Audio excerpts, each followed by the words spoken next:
For years, people have been asking one big question: why hasn't Apple released a foldable iPhone yet?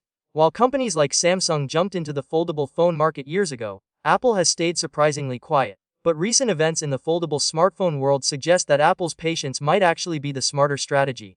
The foldable phone market has grown quickly, but it still faces a major problem that many people don't talk about enough: durability. And one recent device shows exactly why this issue still matters. The phone in question is the Samsung Galaxy Z Fold, one of the most ambitious smartphones Samsung has ever created.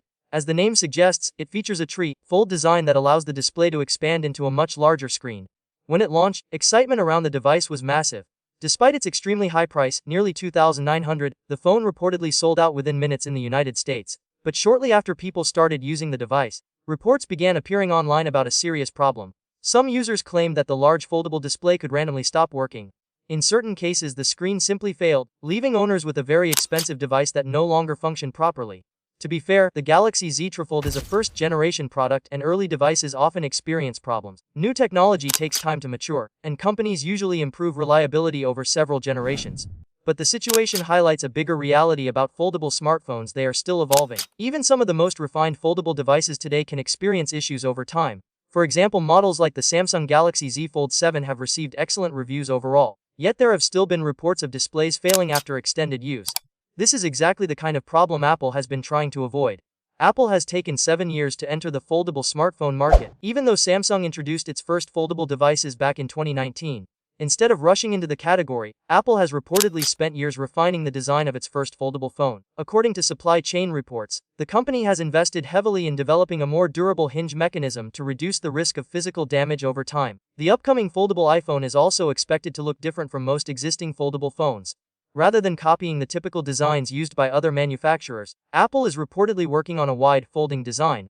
This approach could make the phone easier to use and potentially improve structural durability. Apple is also making some unusual design decisions for the device. One of the most surprising changes is the removal of Face ID, Apple's well-known facial recognition system. Instead, the foldable iPhone is expected to use a side-mounted Touch ID fingerprint sensor. The reason behind this change is believed to be the phone's ultra-thin design. Face ID requires multiple sensors and components, and including them might have made the device thicker than Apple wanted. The software side is also getting attention.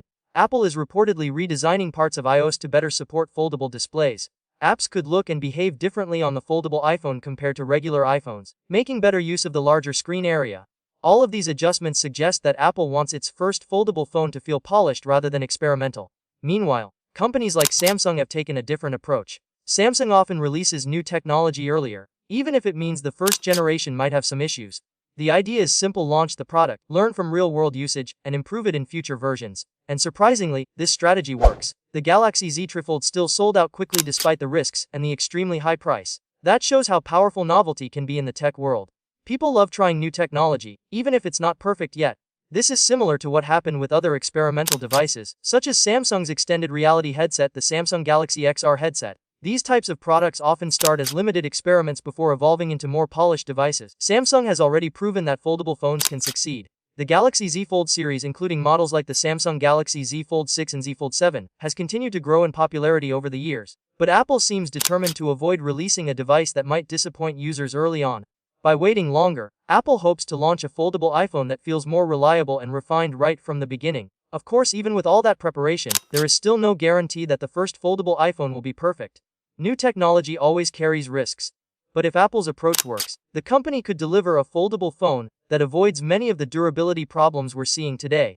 And when that moment finally arrives, the foldable smartphone market could become more competitive than ever.